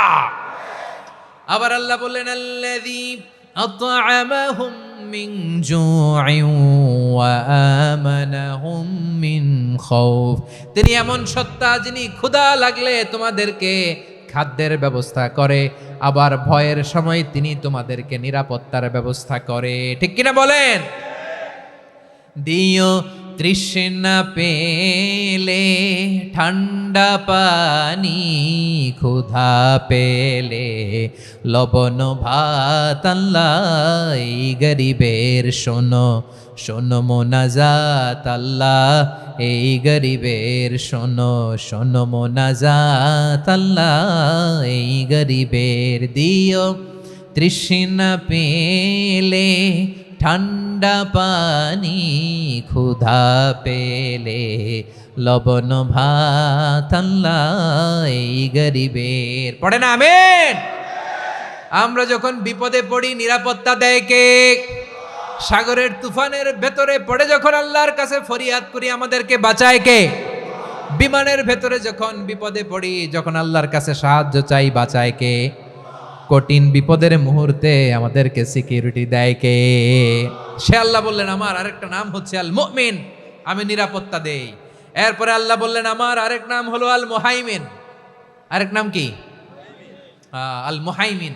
আল মুহাইমিন মানে হচ্ছে দ্য ওভারসিয়ার, দ্য অবজারভার, পর্যবেক্ষক, যিনি মনিটরিং করেন আমাদের সব অ্যাক্টিভিটি, তিনি মনিটরিং করেন। কোনোভাবে তার চোখকে ফাঁকি দেয়া যায় না। আল্লাহর চোখ ফাঁকি দেয়া যায়? আচ্ছা আওয়াজ করে বলেন তো, পুলিশ ভাইদের চোখ, পুলিশের চোখ মাঝে মাঝে ফাঁকি দেয়া যায় কি যায় না? সেনাবাহিনীর চোখ, র্যাবের চোখ, ইনকাম ট্যাক্স অফিসারের চোখ, দুর্নীতি দমন কমিশনারের চোখ, কিন্তু আল্লাহর চোখ, আল্লাহর চোখকে কশ্চিনকালেও কখনো ফাঁকি দেয়া যাবে? যেখানেই যান, ঘরের ভেতরে ঢুকে জানলা লাগিয়ে দরজাটা লক করে যদি অন্যায় করেন, পাপ করেন, দুনিয়ার কোনো চোখ দেখে নাই, দেখেছে কে? পর্দার আড়ালে যে যদি পাপ করেন, দেখে নাই, দেখেছে কে? গহীন সাগর তলে ঢুকেও যদি অন্যায় করেন, কেউ দেখে না, সেটা দেখেন কে? আপনি কি ভাবছেন আটলান্টিক মহাসাগরের ভিতরে চলে গেলে তার আল্লাহ দেখবে না? প্রিয় বারোয়াখালীবাসী, আপনারা ওশেন গেট কোম্পানি নাম শুনছেন? ওশেন গেট, তারা এই যে টিটান সাবমার্সিবল একটা সাবমেরিনের মতো বানাইছিল, যেটা টাইটানিক জাহাজের ভগ্নাংশ দেখার জন্য অনেক লোক যে মারা গেছিল না, ওটা সাগরের একেবারে গহীনে চলে যায়। এই টিটান সাবমার্সিবল দিয়ে সাগরের একেবারে গহীনে চলে যাওয়া যায়। তো ওইটার ভিতরে ঢুকে যদি আপনি আটলান্টিকের তলায় চলে যান, তাইলেই তো আল্লাহরে ফাঁকি দিতে পারবেন, আর তো আল্লাহ দেখতে পারবে না। পারবে না? সাগরের অতল গহ্বরে চলে গেলেও, পাহাড়ের সুরঙ্গের ভেতরে ঢুকে গেলেও, মহাকাশ স্টেশন পাড়ি দিয়ে মঙ্গলে পাড়ি জমালেও আমার আল্লাহর চোখ কশ্চিনকালেও ফাঁকি দেয়া যাবে? এজন্য সে আল্লাহ বললেন লা তুদরিকুহুল আবসার ওয়া হুয়া ইউদরিকুল আবসার ওয়া হুয়াল লাতীফুল খাবীর। আমার আল্লাহ দৃষ্টির আয়ত্তে নন, কিন্তু দুনিয়ার সব দৃষ্টি আমার আল্লাহর আয়ত্তে। ঠিক কিনা? সূক্ষ্মদর্শী, সূক্ষ্ম থেকে সূক্ষ্ম পাপ কাজ যেভাবে যেমনটি করেন সব দেখেন। মুখে না বললে অন্তরেও চিন্তা করলো, অন্তরে চিন্তার উদ্রেক ঘটেছে, ওইটা তো কেউ জানে না, কিন্তু জানেন কে? এভাবে যিনি সূক্ষ্মভাবে মনিটর করেন, ওভারসি করেন, অবজারভেশন করেন, তার নাম হচ্ছে আল মুহাইমিন, পর্যবেক্ষক। আসুন আমাদের রবকে চিনি। বারোয়াখালীর ভাইরা চিনতেছেন? কার সামনে কপাল ঘষে সেজদা দেন তারে চিনে নেন। কার সামনে ফরিয়াদের দুই হাত উঠে কাঁদেন, দুই হাত তুলে রোনাজারি করেন, তাকে জেনে নেন। তিনি হচ্ছেন আল মুহাইমিন, দ্য অবজারভার, পর্যবেক্ষক। কেউ যেটা দেখে না সেটা দেখেন কে? এরপরে আল্লাহ বললেন আমার আরেকটা নাম হলো আল আজিজ। আল আজিজ মানে মহাপরাক্রমশালী, মহাশক্তিধর। আল আজিজ, দ্য অলমাইটি, দ্য অলমাইটি, মহাশক্তিধর, মহাপরাক্রমশালী, যার মোকাবেলায় কেউ টিকতে পারে না, যার সিদ্ধান্তের সামনে কেউ বাধা হয়ে দাঁড়াতে পারে না, যার ক্ষমতার সামনে পৃথিবীর সব ক্ষমতা নস্যি, তুচ্ছ, নগণ্য, অসহায়, তার নাম হচ্ছে আল আজিজ। সুবহানাল্লাহ পড়বেন না? আল আজিজ, মহাপরাক্রমশালী, ক্ষমতাধর, শক্তিধর, দ্য অলমাইটি, যার ক্ষমতার মোকাবেলায় কেউ দাঁড়াতে পারে না, যার সিদ্ধান্তের সামনে কেউ বাধা হয়ে টিকতে পারে না, যার শক্তির সামনে সবাই অসহায় দুর্বল। সুবহানাল্লাহ, তিনি হচ্ছেন আল আজিজ। আল্লাহ বলেন আল্লাযী খালাকাল মাউতা ওয়াল হায়াতা লিয়াবলুয়াকুম আইয়ুকুম আহসানু আমালা ওয়া হুয়াল আজিজুল গফুর। তিনি এমন সত্তা যিনি জীবন তৈরি করেছেন, মরণ তৈরি করেছেন, যাতে করে পরীক্ষা নিতে পারেন তোমরা কে কর্মে সেরা। তিনি হলেন আল আজিজ আল গফুর। তিনি ক্ষমাশীল, আবার তিনি শক্তিধর। তার শক্তির সামনে কেউ টিকতে পারে? আমরা পৃথিবীর সব দেশের মিলিটারি ব্যাটালিয়ন নিয়ে যদি আল্লাহর সামনে দাঁড়াই, তাহলে তো আর আল্লাহ পারবে না নাকি? হ্যাঁ, পৃথিবীর সবচাইতে শক্তিশালী সেনাবাহিনী কোন দেশের জানেন? হ্যাঁ, আমেরিকার সেনাবাহিনী, তারপরে রাশিয়ার সেনাবাহিনী, চীনের সেনাবাহিনী। সব সেনাবাহিনী, নৌবাহিনী, বিমান বাহিনী যত আছে সব নিয়ে যদি আল্লাহর সামনে দাঁড়াই, পারবে তখন আল্লাহ আমাদের সাথে? হ্যাঁ, তার সামনে কোনো ক্ষমতা টিকতে পারে না, তার সামনে কেউ বাধা হয়ে দাঁড়াতে পারে না, তার সামনে গোটা বিশ্ব মুখ থুবড়ে থাকে অসহায়। তার নাম হচ্ছে আল আজিজ। চিল্লায় পড়েন সুবহানাল্লাহ। এরপরে আল্লাহ বললেন আমি হলাম আল জব্বার।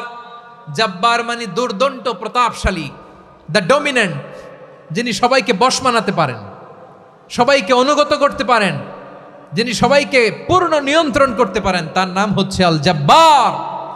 আল্লাহ বলেন হুয়াল কাহিরু ফাওকা ইবাদিহি ওয়া হুয়াল হাকীমুল খাবীর। কাহিরু ফাওকা ইবাদি, তিনি বান্দাদের উপর কাহের, একচ্ছত্র নিয়ন্ত্রণকারী। তিনি যেমন চান তেমন ভাবে বশ মানাতে পারেন সবাইকে। তিনি হচ্ছেন আল জব্বার। তিনি কি? বিশ্বনবী ফরমান ইয়াখুদুল জব্বারু ইয়াউমাল কিয়ামাতি সামাওয়াতিহি ওয়া আরদাহু বিয়াদিহি। রব্বুল আলামিন কিয়ামতের দিন 7 আসমান 7 জমিন হাতের মুঠোয় নিয়ে এরকম ধরবেন। সুবহানাল্লাহ পড়েন। 7 আকাশ 7 জমিন আল্লাহর হাতের মুঠোয়।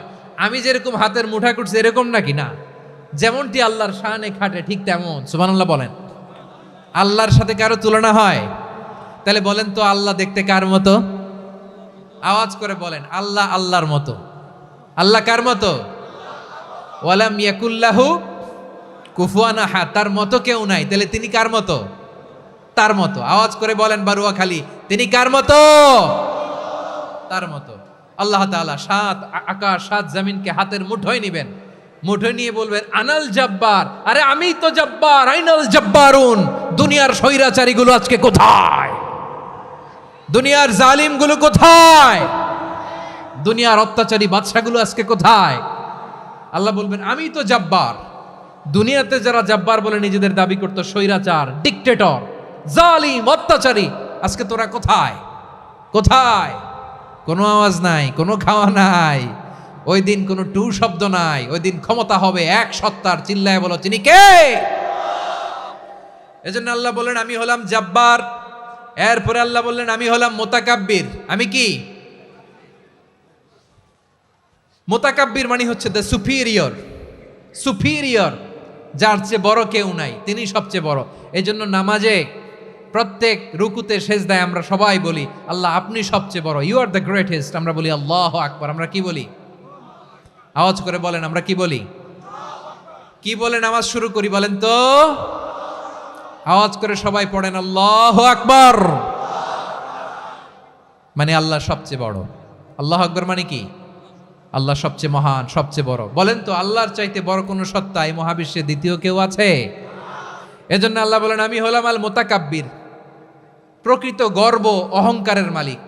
আসল গর্ব, বীরত্ব, অহংকারের মালিক কে? আল্লাহ ছাড়া আর কারো অহংকার সাজে? সাজে না। আমাদের অহংকার সাজে?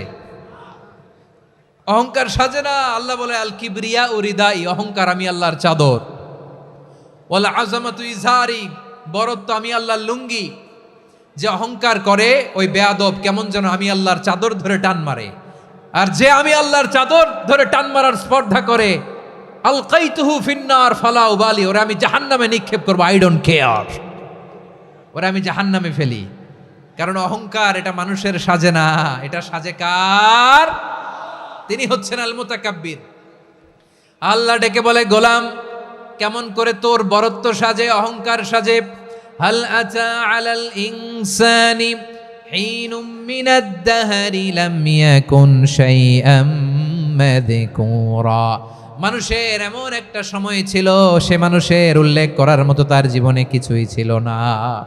আমাদের জীবনে একটা সময় ছিল উল্লেখ করার মতো আমরা কিছুই ছিলাম না। বলেন তো, আমাদের মায়ের পেটে যখন আমরা ছিলাম, প্রথম আমাদের সাইজ এত ছোট ছিল, এক ফোঁটা পানি, নাপাক পানি, মাইক্রোস্কোপ দিয়েও তো আপনার হদিস খুঁজে পাওয়া যায় না। তা আপনার অহংকার আসে কোত্থেকে?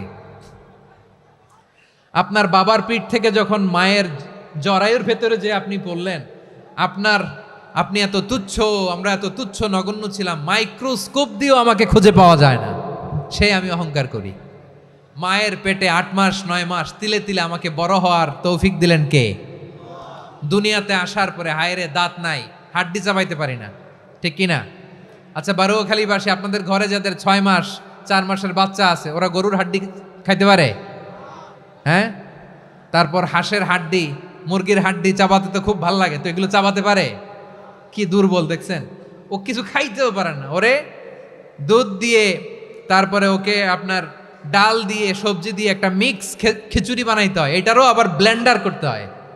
এদিক দিয়ে দিলে বাচ্চার এদিক দিয়ে পড়ে, এ নাকি আবার অহংকার করবে।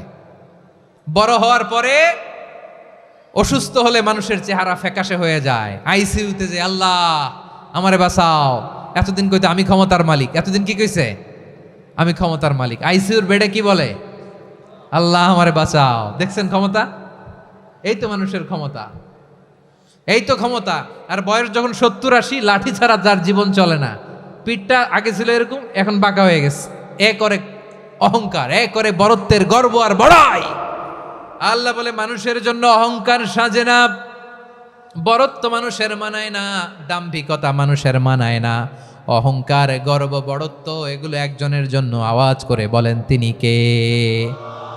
আল মুতাকাব্বির, দ্য সুপিরিয়র, সবচেয়ে বড় বড়ত্ব এবং গর্বের অধিকারী। এরপর আল্লাহ বললেন সুবহানাল্লাহি আম্মা ইউশরিকুন। তোমরা আল্লাহর সাথে যে সমস্ত জিনিসের শরীক করো, আল্লাহ তাআলা এগুলো থেকে অনেক পবিত্র। এরপর আল্লাহ বললেন হুয়াল্লাহুল খালিকুল বারিউল মুসাউবিরু লাহুল আসমাউল হুসনা। হুয়াল্লাহুল খালিক, তিনি হলেন স্রষ্টা। আল বারি, বারি মানেও স্রষ্টা। আল মুসাউবির, মুসাউবির মানেও স্রষ্টা। তিনটাই আল্লাহর সৃষ্টি সংক্রান্ত, কিন্তু তিনটা তিন রকম। আল খালিক মানে স্বাভাবিক স্রষ্টা, সৃষ্টির প্ল্যান করে যিনি, আদেশ করেন যিনি। আল বারি মানে কোনো নমুনা ছাড়া যিনি কিছু নির্মাণ করতে পারেন, ওই স্রষ্টা। সুবহানাল্লাহ বলেন। 3 নম্বরে আল মুসাউবির, যিনি ফ্যাশনার, ডিজাইনার, দ্য শেপার, যিনি আকৃতি দান করেন মানুষের, তিনি হচ্ছেন আল মুসাউবির। 1 নম্বরে আল্লাহ হলেন খালেক, আমাদের স্রষ্টা। আওয়াজ করে বলুন তো আমার ভাইয়েরা, আমাদেরকে সৃষ্টি করেছেন কে? এই সৃষ্টি করার জন্য আল্লাহর কি অনেক কষ্ট হয়েছে নাকি? অনেক সময় দেয়া লেগেছে নাকি? আমার আল্লাহর ঘাম ঝরেছে নাকি? আল্লাহ বলে, না রে গোলাম, তোদের মতো আমার সময় লাগে না, কষ্ট হয় না। আমি কোন বলতে দেরি হয়, ফায়াকুন হতে দেরি হয় না। সুবহানাল্লাহ। ইন্নামা আমরুহু ইযা আরাদা শাইআন আন ইয়াকুলা লাহু কুন ফায়াকুন। আল্লাহর যখন কিছু করার ইচ্ছা জাগে, ইচ্ছা করেন, তিনি বলেন হও, মুহূর্তেই হয়ে যায়। হও, বি ইট ওয়াজ, বি ইট ওয়াজ। হও, হও বলতে দেরি, হতে দেরি হয়। আওয়াজ করে বলেন, হও বলতে দেরি, কিন্তু হতে দেরি হয়। হও হয়ে যায়, কোনো দেরি নেই। তার মানে আল্লাহর হও বলা লাগে না, হও বলা লাগে না। এটা আমাদেরকে বোঝানোর জন্য আল্লাহ বলেছেন যে আমি কোন বললে হয়ে যায়, তাই বলে কোন বলারও মুখাপেক্ষী আমি নই। সুবহানাল্লাহ পড়বেন না? কেমন রবের গোলাম আমরা। আল্লাহ খালিক শব্দের কথা কোরআনের অনেক আয়াতে বলেছেন, ইন্নী খালিকুম বাশারাম মিন তিন। আমি মানুষকে কাদা দিয়ে, মাটি দিয়ে তৈরি করেছি। আমি হলাম খালিক, স্রষ্টা। আল খালিক, দ্য ক্রিয়েটর, যিনি সৃষ্টি করেন, সৃষ্টির আদেশ দেন। এরপরে আল্লাহ বলেন আমি হলাম আল বারি। আমরা বলি না বারি তাআলা, বারে তাআলা বলি না আমরা, এটা আল্লাহর একটা নাম। আল বারি মানি যিনি পূর্বের কোনো নমুনা ছাড়া নতুন করে উদ্ভাবন করতে পারেন। সুবহানাল্লাহ বলেন। আচ্ছা, দুনিয়াতে আমরা কিছু বানাতে হলে পূর্বের নমুনা দেখার দরকার আছে না নাই? তো আগের একটা নমুনা দেখে আমাদেরকে বানাইছে, তাই না? আমাদেরকে বানানোর আগে আল্লাহর কাছে কোনো নমুনা ছিল না, অস্তিত্বহীন থেকে তিনি আমাদেরকে অস্তিত্বে এনেছেন। নমুনা ছাড়া যিনি কিছু তৈরি করতে পারেন তাকে আরবিতে বলে আল বারি, দ্য ইনভেন্টর, উদ্ভাবক। কিছুই ছিল না, ওইটা থেকে যিনি তৈরি করেন তিনি বারি। ফাতুবু ইলা বারিইকুম, তোমাদের ওই রবের কাছে ফিরে যাও। তাহলে সৃষ্টি সংক্রান্ত আল্লাহর এক নম্বর নাম আল খালেক। আওয়াজ করে বলেন আল খালেক। দুই নম্বরে আল বারি, আওয়াজ করে বলেন আল বারি। তিন নম্বরে আল্লাহ বললেন আমি হলাম আল মুসাওয়ির, আমি আকৃতি দানকারী। The fashioner, the designer, the shaper. আল্লাহ তাআলা আমাদের আকৃতি দান করেন। আমাদের দেহাবয়বের আকৃতি দান করেছেন কে? আমাদের কেউ সাদা, কেউ শ্যামলা, কেউ ফর্সা, কেউ লম্বা, কেউ খাটো, কেউ বেটে, কেউ মোটা, আছে না নাই? আমাদের কেউ নারী, আমাদের কেউ পুরুষ, আবার আমাদের কেউ হিজড়া। এটা বানালেন কে? আওয়াজ করে বলুন তো, এই ডিসিশন মেকিংটা করেছেন কে? এর নাম হচ্ছে আল মুসাওয়ির, the designer, the fashioner, the shaper. তিনি শেপ দেন। মায়ের পেটে থাকতে আমাদের কার কণ্ঠস্বর কেমন হবে, কার ডিএনএ, আমাদের দেহে যে সেলের মধ্যে যে ডিএনএ থাকে, ডাইঅক্সিরিবো নিউক্লিক অ্যাসিড, এটা দিয়ে আমাদের ফিচারগুলো ডিফাইন হয়। এটা কার কণ্ঠ কেমন, কার চেহারা কেমন, কার স্কিন কালার কেমন, এটা ডিসাইড করেছেন কে? আওয়াজ করে বলেন কে? সে আল্লাহ বলছেন হুয়াল্লাযী ইউসাউইরুকুম ফিল আরহামি কাইফা ইয়াশা লা ইলাহা ইল্লা হুয়াল আজিজুল হাকীম। তিনি এমন সত্তা যিনি মায়ের পেটে থাকতেই তোমাদের চেহারার আকৃতি দিয়েছেন, যেমন চেয়েছেন তেমন দিয়েছেন। তিনি কে? আপনার চেহারার ডিজাইন করছে কে? আমারটা ডিজাইন করছে কে? নাকি আমরা করছি? এই ক্ষমতা আল্লাহ আমাদের হাতে দিছে, নিজের হাতে রেখে দিছে। সুবহানাল্লাহ পড়েন। আবার সূরা ইনফিতারে আল্লাহ বলছেন আল্লাযী খালাকাকা ফাসাওয়াকা ফাআদালাকা ফি আইয়ি সূরাতিন মা শাআ রাক্কাবাক। তিনি এমন সত্তা যিনি তোমাদের সৃষ্টি করেছেন, এই সৃষ্টিকে সুবিন্যস্ত করেছেন, সুষম করেছেন, যেমন চেয়েছেন তেমন আকৃতিতে তোমাদেরকে তিনি দুনিয়ায় পাঠিয়েছেন। সুবহানাল্লাহ। তাহলে আকৃতি দান করেন কে? আল্লাহর এই নামটা হচ্ছে আল মুসাওয়ির, মানে আকৃতি দানকারী। প্রিয় ভাইয়েরা, আকৃতি দেওয়া আমাদের কাজ না, আকৃতি দেন আল্লাহ। এজন্য কারো আকৃতি নিয়ে কখনো বাজে মন্তব্য করা যাবে? আমার বড়ুয়াখালীর ভাইয়েরা আওয়াজ করে আমার সাথে বলুন, কারো আকৃতি নিয়ে বাজে মন্তব্য করবেন? কমেন্টে সরাসরি কাউরে বলবেন তুই লম্বুর ঘরের লম্বু, তুই মোটুর ঘরের মোটু, তুই চিকনার ঘরের চিকনা, তোর নাক চ্যাপটা, তুই খাটো, তুই এইটা সেইটা বলবেন? কথা কয় না, বলবেন? কারো আকৃতি নিয়ে ব্যঙ্গ করা যাবে? এটার ইংরেজিতে বলে বডি শেমিং। কি বলে? Body shaming. এটা হারাম। আমার কলিজার টুকরা বারুয়াখালীর নবাবগঞ্জের যুবক ভাইয়েরা, খবরদার, কোশ্চিনকালেও আমরা কারো দেহের আকৃতি নিয়ে, বডি শেপ নিয়ে মন্দ কথা, বাজে কমেন্টস করব, কারণ এই আকৃতিটা দিয়েছে কে? আচ্ছা, ও যে শ্যামলা, ওরে শ্যামলা বানালো কে? আর এই লোক যে ফর্সা, এরে ফর্সা বানালো কে? একজন লম্বা, কে বানালো? আরেকজন খাটো, কে বানালো? তো লম্বা বানাইছে আল্লাহ, বেটে বানাইছে আল্লাহ। ওরা যদি বেটে বলেন, গালিটা কি ওর কাছে যায় না? যায়। যে ওরে বেটে বানাইছে তারে দেয়া হয় গালি। কথা বুঝতেছেন? কারো আকৃতি নিয়ে যদি আপনি ব্যঙ্গ করেন, তাহলে যে যে সত্তা এই আকৃতি দিয়েছে তাকে ব্যঙ্গ করা হয়।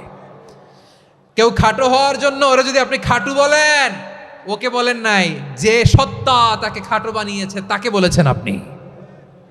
তাহলে কারো আকৃতি নিয়ে ব্যঙ্গ করবেন? করবেন? কোশ্চিন কালেও যেন আমরা না করি। প্রিয় ভাইরা, আম্মাজান আয়েশা রাদিয়াল্লাহু তাআলা আনহা, আমাদের প্রিয় আম্মাজান, বিষ্ণু ঈসা ইসলামের প্রিয়তমা স্ত্রী। উনি বিষ্ণু ঈসা ইসলামের আরেক স্ত্রী, ওনার নাম হচ্ছে সাফিয়া। উনিও আমাদের আম্মাজান। ওনার ব্যাপারে একটা কথা বলতে যে একটা কথা বলেছিলেন, রাসূল সাল্লাল্লাহু আলাইহি ওয়াসাল্লাম এটা পছন্দ করেননি। উনি বললেন যে আপনার স্ত্রী এমন এমন, সরাসরি বলেন না, ইঙ্গিত দিয়ে। নারীদের মধ্যে মানবিক কারণে জেলাসি একটু থাকে, এটা স্বাভাবিক। এটা থেকে নবীর স্ত্রীরাও মুক্ত ছিলেন না, এটা থাকবে। তো তিনি বলেছিলেন যে আপনার অমুক স্ত্রী কাদা ওয়া কাদা, সফিয়া তো এমন এমন, তা আনি কসিরা, এটা দিয়ে বুঝিয়েছিলেন একটু খাটো, একটু স্থূলাকৃতির, একটু মোটা ছিলেন, উনি খাটো ছিলেন। ইঙ্গিত করে যখন রাসূল সাল্লাল্লাহু আলাইহি ওয়াসাল্লামকে এটা বললেন, রাসূল সাল্লাল্লাহু আলাইহি ওয়াসাল্লাম এটা পছন্দ করলেন না। আল্লাহ রাসূল বললেন, আয়েশা তুমি এটা কি বললে? এমন কথা তো তোমার কাছ থেকে আশা করি নাই, তুমি আমার আরেক বিবির ব্যাপারে এমন কথা বললে। আয়েশা তুমি কি জানো, লাকাদ কুলতি কালিমাতান লাউ মুজিজাত বিমাইল বাহরি লামাজাজাতহু, তুমি এমন একটা কথা মুখ দিয়ে উচ্চারণ করেছো, এই শব্দগুলো যদি সাগরের পানিতে ছেড়ে দেয়া হয়, এই কথার তিক্ততার পঙ্কিলতার কারণে নীল সাগরের পানি মুহূর্তেই কালো হয়ে যাবে। আয়েশা খবরদার, আর এরকম বলো না, আর বলো না। রাসূল সাল্লাল্লাহু আলাইহি ওয়াসাল্লাম কখনো বডি শেমিংকে স্পেস দিতেন না, সুযোগ দিতেন না। আল্লাহ নবী সাল্লাল্লাহু আলাইহি ওয়াসাল্লামের এক সাহাবী আব্দুল্লাহ ইবনে মাসউদ রাদিয়াল্লাহু তাআলা আনহু, ওনার পাগুলো ছিল খুব সরু আকৃতির, কৃষ বর্ণের, চিকন। উনি আরাক নামে এক গাছের উপরে উঠেছেন, ডাল ভাঙবেন, ডালা ভেঙে কি করবেন, মেসওয়াক করবেন। তো বাতাসের ঝাপটায় ওনার লুঙ্গি একটু সরে গেল, নিচ থেকে লোকেরা ওনার ওই চিকন পা দেখে ফেললো। দেখে সবাই হেসে কুটি কুটি হাসতেছে সবাই। বিষ্ণু সাল্লাল্লাহু আলাইহি ওয়াসাল্লাম বললেন, হাসলা কেন? সব সাহাবারা বলে, ইবনে মাসুদের পা দেখে হাসছি। রাসূল সাল্লাল্লাহু আলাইহি ওয়াসাল্লাম বলেন, আমার আব্দুল্লাহ ইবনে মাসুদের পা দেখে তোমরা এরকম হাসলা, তার আকৃতি নিয়ে তোমরা এরকম করলা, তোমরা কি জানো? ওয়াল্লাযী নাফসি বিয়াদিহি, সেই সত্তার শপথ যার হাতে আমার আত্মা, লাহুমা আসকালু ফিল মিজানি মিন উহুদ, আমার ইবনে মাসুদের পা দুইটা যদি মিজানের পাল্লায় কিয়ামতের দিন উঠিয়ে দেওয়া হয়, উহুদ পাহাড়ের চেয়েও বেশি ভারী হয়ে যাবে। খবরদার কারো আকৃতি নিয়ে ব্যঙ্গ করো না, কারণ আকৃতি সে নিজেরা বানায় নাই, এই আকৃতি দিয়েছে কে? ও ভাই, আমার আকৃতি কেমন হবে এটা ফিক্স করার দায়িত্ব যদি আল্লাহ আমাকে দিত, আমি কি করতাম বলেন তো দেখি, উত্তর দেন। হ্যাঁ, সুন্দর করে নিজেকে সুশোভিত করে, শুভ্র ফর্সা, ড্যাশিং, ফ্যাসিনেটিং, স্মার্ট করে নিজেকে তৈরি করতাম, ঠিক কিনা? কোন নারীকে যদি তার চেহারা, রং, গড়ন, অবয়ব, দেহাবয়ব, আকৃতি, শেপ কেমন হবে এটা ফিক্স করার দায়িত্ব যদি আল্লাহ তাকেই দিয়ে দিতেন, সে নিজেকে সবচেয়ে সুন্দরী, সবচেয়ে রূপবতী করে তৈরি করতো, ঠিক কিনা? তো এটা আল্লাহ তাআলা দেন নাই, এটা পরীক্ষা হিসেবে রেখে দিয়েছেন। আল্লাহ কাউকে ফর্সা বানিয়েছেন, এটা তার জন্য পরীক্ষা। কাউকে আল্লাহ শ্যামবর্ণের বানিয়েছেন, এটা তার জন্য পরীক্ষা। কাউকে আল্লাহ নারী বানিয়েছেন, এটা পরীক্ষা। কাউকে পুরুষ বানিয়েছেন, এটাও পরীক্ষা। চিল্লায় বলেন আল্লাহু আকবার। সে আল্লাহ বললেন, গোলাম আমি হলাম মুসাওয়ের, আকৃতি দানকারী, the fashioner, the shaper, the designer. এজন্য কারো চেহারা নিয়ে আজকে থেকে আমরা আর কোনো বাজে মন্তব্য করব, মনে থাকবে। আমার মায়েরা, বোনেরা, মহিলা প্যান্ডেলে যারা শুনেছেন, আপনারাও আপনার কোনো বোনকে কখনো তার চেহারা নিয়ে, আকৃতি নিয়ে কটু কথা বলতে পারবেন? আল্লাহ আমাদেরকে যাকে যেরকম বানিয়েছে এতেই আমরা হ্যাপি, ঠিক কিনা? অন্যেরটাও বলতে পারবেন না, নিজেরটাও পারবেন না। আয় রে আমি এত কালা কেন, আয় রে আমি এত খাটো কেন, আয় রে আমি এত, এগুলো বলা যাবে? এটা আমাদের একটা বড় আকীদার সাথে কন্ট্রাডিক্ট করে। সেটা হচ্ছে আর রিদা বিল কাদা, বিশ্বাসীরা আল্লাহ যেটা আমাদের জন্য কাদা ফয়সালা করেছেন এটাতে রাদি থাকে, সন্তুষ্ট থাকে, ঠিক কিনা বলেন? আর যদি আপনি কমপ্লেইন করেন তাহলে আপনার অসন্তোষ আপনি প্রকাশ করলেন। নারী হয়ে আপনি খুশি হবেন, আপনি পুরুষ তো এতেই খুশি হবেন। এখন পশ্চিমা বিশ্ব থেকে একটা রোগ বেরোইছে, এটার জেন্ডার ডিসফোরিয়া বলে। নারী হয়ে সে খুশি না, সে পুরুষ হতে চায়, এরকম আছে না নাই? পুরুষ, দিব্যি পুরুষ, সুস্থ পুরুষ, পুরুষ হয়ে হ্যাপি না, সে নারী হতে চায়। শরীফ হতে শরীফার গল্প আপনারা শোনেন নাই? এগুলোর সাথে ইসলামের কোনো সম্পর্ক? তাহলে আমাদের আকৃতি দেয় কে? চিল্লায় বলেন। আমার শেপ কিরকম, নিজের শেপ নিয়ে কমপ্লেন করবেন? অন্যের বডি শেপ নিয়ে আর কোনোদিন বডি শেমিং করবেন? যদি করেন, গালিটা কি তাকে দেয়া হলো নাকি আমার রবকে দেয়া হলো? এরপর আল্লাহ বললেন লাহুল আসমাউল হুসনা, 14টা 13টা বলে ফেলছে, আরেকটা। আল্লাহর এরকম অনেক সুন্দর সুন্দর নাম আছে। ইউসাব্বিহু লাহু মা ফিস সামাওয়াতি ওয়াল আরদি ওয়া হুয়াল আজিজুল হাকীম। আকাশ জমিনে যা কিছু আছে সব কিছু তাসবিহ পড়ে একজনের, তিনি কে? সাব্বাহা লিল্লাহি মা ফিস সামাওয়াতি ওয়াল আরদি ওয়া হুয়াল আজিজুল হাকীম। আকাশে জমিনে যেখানেই যেটা থাক না তাসবিহ পড়ে কার?